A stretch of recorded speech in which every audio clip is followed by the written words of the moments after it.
వినాయక చవితి పూజలు ఒక ఎత్తైతే చివరిగా నిర్వహించే నిమజ్జనం మరొక ఎత్తు.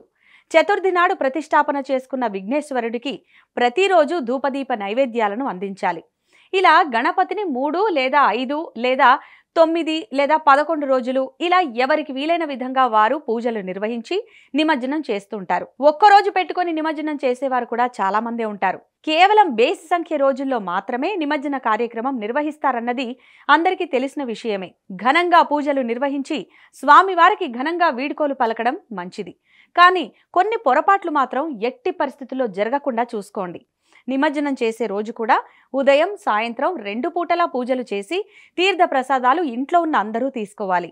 యథాస్థానం ప్రవేశయామి పూజార్థం పునరాగమనాయచే అనే మంత్రాన్ని చదువుతూ విగ్రహానికి ఉద్వాసన పలకాలి. దీని అర్థం, స్వామి నీ స్వస్థలానికి వెళ్ళి మళ్లీ పూజకు మమ్మల్ని అనుగ్రహించు అని.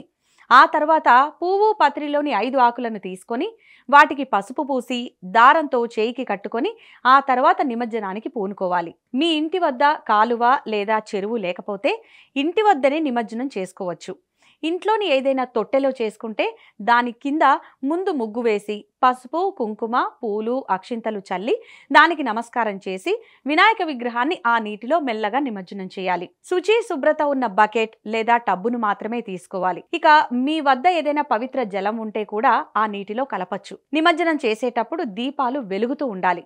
విగ్రహాన్ని గౌరవంగా నిమజ్జనం చేయండి. విగ్రహాన్ని మురికి నీరు లేదా చెత్తబుట్టలో వేయకూడదు. నది లేదా సముద్రంలో నిమజ్జనం చేయండి లేదా దేవాలయానికి అప్పగించండి. నిమజ్జన సమయంలో ఓం గం గణపతయే నమః అనే మంత్రాన్ని జపించాలి. గౌరవప్రదమైన నిమజ్జనం పూర్తి ఆరాధన ఫలాన్ని ఇస్తుంది.